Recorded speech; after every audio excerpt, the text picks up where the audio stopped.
Let's get started. Our goal today is to entertain you and to educate you and to inform you and to inspire you to do a better job in your life, your career, your jobs. And Tommy, I think if we could help people make more money, that'd be a nice... They'd probably like that too. Yeah, that's Tommy Cairns. I'm the coach. Tommy Cairns, everybody, is legit. He was the HR director for Homeland Security. 230,000 minions reported to you. And then he ran NBC Studios HR department for almost 19 years. So he's our expert. We're going to discuss the first 20 minutes or so, the debate last night, because it was very interesting. I don't have a dog in the hunt. I'm an independent. I'm voting for you, Tom Cairns. Oh, yeah. No, you'd make a great president. A write-in? There you go. Well, you're authentic, you're honest, you're open, you're the real deal. Thank you. And so we'll discuss these candidates. Coming up in the second half, you might want to call your friends, your neighbors, your friends. We're going to have the Senior VP of Challenger, Gray, and Christmas. They're the largest employment, how would you describe them? Search firm, employment firm. They help people get jobs, right? Help people with transitions, so outplacement kind of activities. If you've ever been fired in your life, it's a horrible life experience. Have you ever been fired? Not really, but maybe pushed a little. Yeah, me. I think everybody does. Yeah, me either. But I was telling Pete, Tzavalas. Mm-hmm. I was telling Pete that I could never work for anybody. I got pretty good grades, but I always thought I was smarter than everybody else. I still think I'm smarter than everybody else, right? Except you. Well, you're better looking. I'm very good looking, and I'm tall. But I always thought that people were out to get me. So I wanted to be an entrepreneur, so I could get... You were a conspiracist. Yeah, I'm still a conspiracy. Speaking about conspiracies, let's talk about the debate last night. So I watched it. I watched the post-game debate. And I wanted to spin it this way, that if you and I were hiring these two people, I wouldn't hire either one of them. Mm-hmm. They were looking for a job, right? They certainly were. I was thinking about that aspect of them being this is a job interview, and it's a little atypical where you don't necessarily have the same candidates at the same time interviewing. So that's a particular challenge. But I actually thought, but that's that would cool. be. I like that aspect. I think that would be really fun to try to do. You have typically one interviewee, right, and you might go into a committee of people that see you, but it's seldom that you have like one interviewer and 7 candidates. So I think, what a great concept. Which one of the people trying to get the job is going to fight for the job? Which one of the people has that inspirational moment or that reason for you to go, I want that person? Yeah, especially if there is some distinctive, where they rise to the top, because the reality is sometimes when you're interviewing several candidates, you hear a lot where it's the first person you talk to or it's the last one that you remember the most, and you forget some in between, so you're always kind of jockeying. But there was nothing memorable last night. There was nothing where you went, oh, that was cool. There was a couple of little jabs. I thought Hillary did a better job of jabbing. Mm-hmm. She was very skillful in drawing him in. Yeah. Put him on the defensive. He might have, if we're using a sports analogy, he might have won the first few minutes of the first quarter, mm-hmm, but after that, she had him on the defense, just what you said. And that's where you forget it's a 60-minute game, or whatever it is that you're playing. I was thinking, too, that, from a job interview sort of standpoint, is what is the criteria that the viewer, that's who is going to hire you, what is it that you're appealing to? And that got lost a lot, where the things that are important to people today didn't get really addressed, and maybe some of those things that you might want to do on a background check got more front and center than actually the content of what is it that you are going to bring to the party. Yeah, well said. That's Tommy Cairns. I'm the coach. The show is called Job Talk1, heard all over the country on hometownstation.com, one of the best radio stations in the country. If you have just tuned in for the first time, just moved into Southern California, it's a great station, and what's great about it is the owners of the station give so much back to the community, and in the morning and in the afternoon, drive time, traffic, great station. Also, they have a great app. Go to the App Store and download KHTS AM 1220. It's one of the best radio apps you will ever see. It'll keep you up to date of what's going on in Southern California, especially traffic and news, and great shows all throughout the week on KHTS. So our show, I was going to say, and they have access to past podcasts of Job Talk1 in case they missed something. And you can go to Job Talk1 and see our past podcast. Also, a big shout out to our favorite restaurant, Bonefish Grill. Yes, Della and Company. Yeah, I love that place. I mean, if you've not tried the Bonefish Grill and you want to eat healthy, it's yummy. It's yummy food. And today is Tuesday, which is something with shrimp. Something with Monday is the $5. Yeah, I knew. I was hoping you would remember because So anyway, Tuesday's a special day, so every day. Check it out. My wife and I went there for dinner last week. It was awesome, absolutely awesome. Bonefish Grill. Also, Pools by Ben, Superior Financial, and my favorite all-time company is Lisa's Tax Service. So if you haven't done your taxes yet, Tommy, because you're one of these rich guys, you wait till the last minute. That's another thing last night on the debate. Mm-hmm. I just thought each one of them missed a great opportunity to be I just lost the word, to be memorable. Okay. And the last few minutes where he said to her, she said, well, I have great experience. I have a lot of experience. I'm the right person. He said, yeah, you've got a lot of experience, all bad experience. So that was a pretty good little a little comment that might stay with you.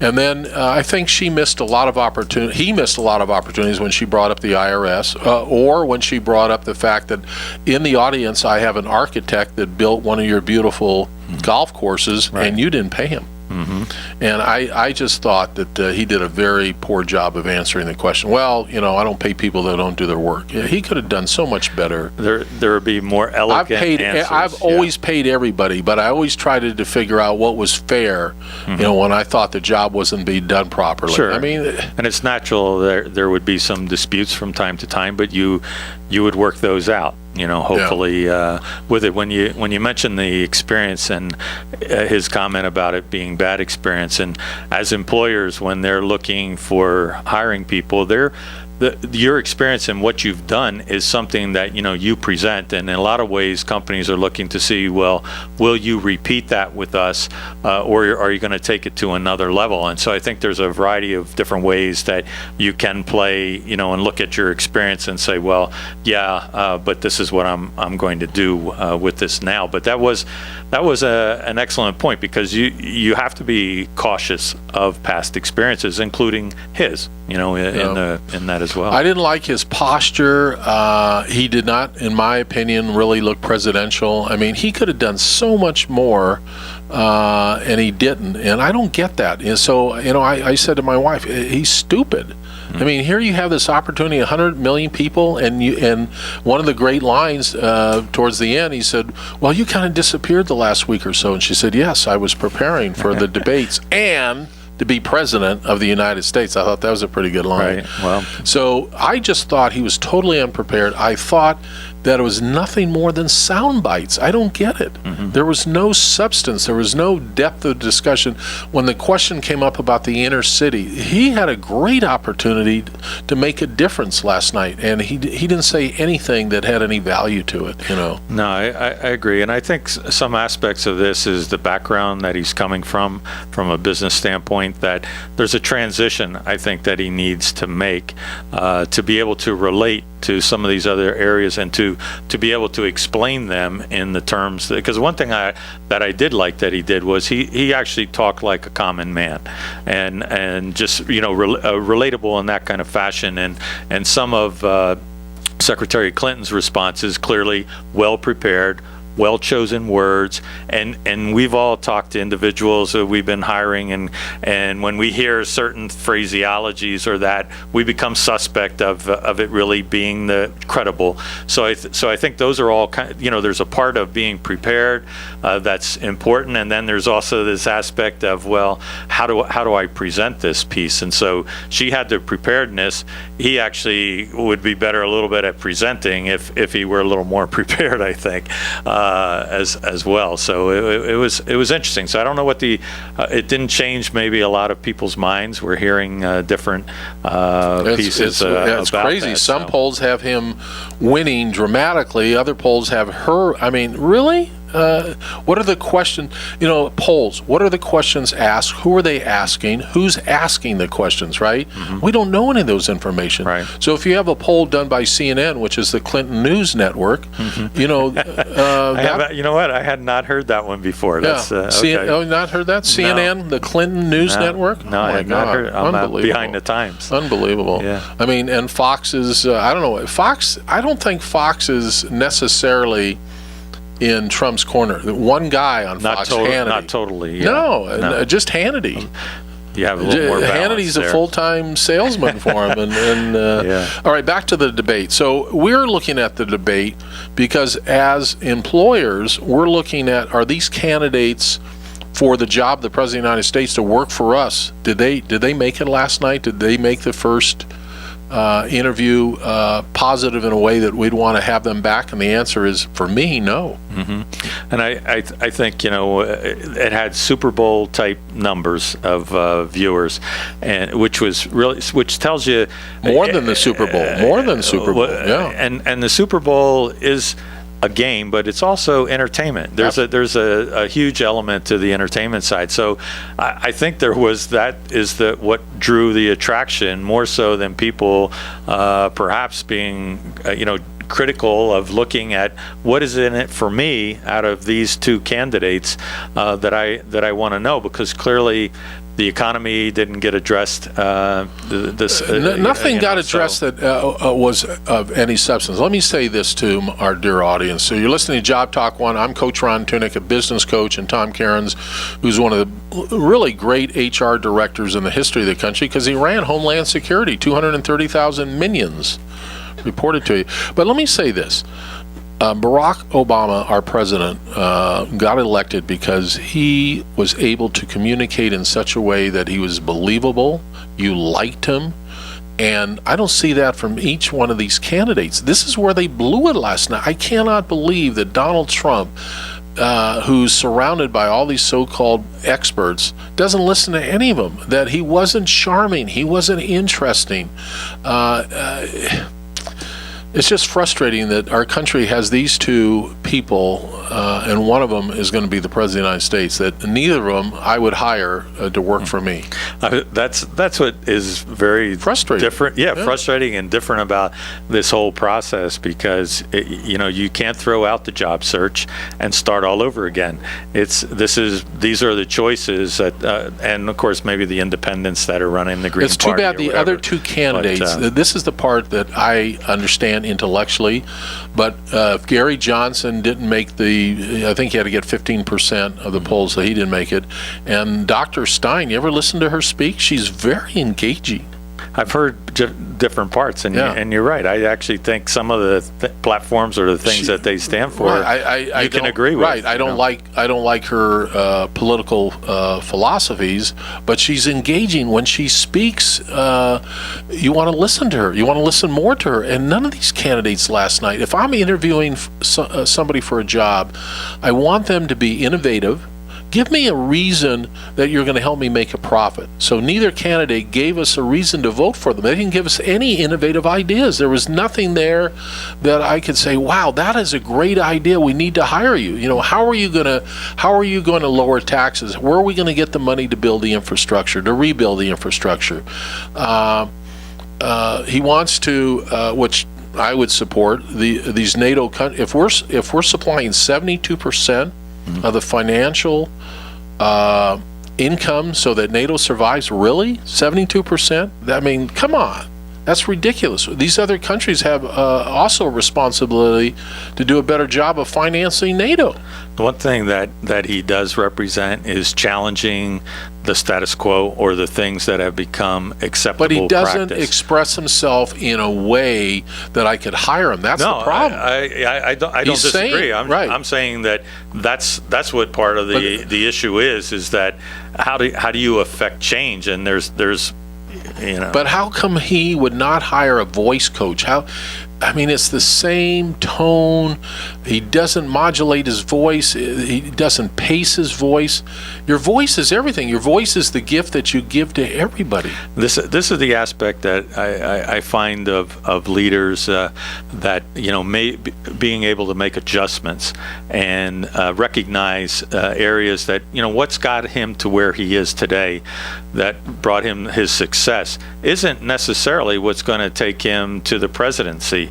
And you have to recognize that, and you have to really take direction, and that's one of the challenges that you see. He has some good people advising him, as does Secretary Clinton, and you have to be, as a leader, be able to take direction, and not meaning that they're telling you what to do, but giving you thoughts and directionally what you might want to consider, and then seriously consider it, and that I don't see him making that adjustment. And I've seen that in lots of different other leaders, but not in this case. We, as human beings, remember stories. We remember stories because we all had mothers, and some of our mothers would put us on their lap at 2 and 3 and 4 and 5 years old and read us books. Mm-hmm. It was very comforting. And we remember stories, and I don't understand why either candidate doesn't tell stories. Barack Obama tells stories. He's good at it. Mm-hmm. And neither one of these candidates get it. I mean, it's just so frustrating for me personally that we can't find two better people to hire, You mentioned the storytelling too. I mean, one of the other aspects that strong leaders in business today have is the ability to tell that story, and lots of times it's with a metaphor, and that's what people can identify with and remember, and that's a piece that's kind of lost in this, to be able to put today's issues and problems that we have in a understandable way, communicate what that issue is, and then also do the same thing with communicating a solution. And it's complicated, we all know that, but that's what we're expecting of our leaders, to be able to take these complicated matters and work their way through to find solutions. So if you're having trouble articulating what that is, then we have a problem. Spot on. That's Tommy Cairns. I'm the coach. I'm a business coach. Tommy is an HR expert. The show is called Job Talk1, and our goal is to maybe stimulate you. A word, a phrase, an idea that we talk about might stay with you for a day or two, or maybe even a week. Every week we bring on great guests. Today we have a great guest coming on a little after 2:30, Pete Tzavalas, and Pete is the Senior VP of Challenger Gray and Christmas, and Challenger Gray and Christmas is the largest help firm to help you get a job, to coach you up, to mentor you up, to redo your resume. And I'm going to ask Pete, or I'm going to share with him an opinion that I have that probably goes against 99% of all of our listeners that are out there, but I have to share with him how I really feel about this job search situation. Back to the debate last night. So tune in. Pete will be on here in about 8 or 9 minutes. So when you look at this debate as to whether or not it's going to make any difference, I don't think so. I think that both sides are baked in. If you like Donald Trump, you're not going anywhere. If you like Hillary, you're not going anywhere. But it's that 5 or 8 or 9% that don't know it. And I think there might even be a larger percentage this year of people really that don't know. I mean, I'm not voting for either one of them. I'm voting for you, Tommy Cairns. You'd make a great president. And that'll be fun to see the tally with one vote. Yeah. I wonder how they do that. I wonder. I don't know. Tommy I wonder. I find out who this Tommy Cairns is. He's in Santa Clarita, California. I vote by absentee ballot, because you travel and other things like that, and I often wonder, do they really count those absentee ballots? Yeah. Bonefish Grill brings our show to you. What a great place to have lunch or dinner. They're right here in the Town Square Center. We'll be right back. Don't forget Lisa's Tax Service. If you haven't done your taxes, or you're confused, or you're just moving into town and you don't know who to call, this lady can represent you also in front of the IRS. And I just have to make a disclaimer on Lisa's Tax Service. She's just a great lady. She's just one of these people that you want to have on your team. We'll be right back. The show's called Job Talk1. Justin's running everything as he does every week. The show is on KHTS, our flagship station, heard all over the country. I'll be right back.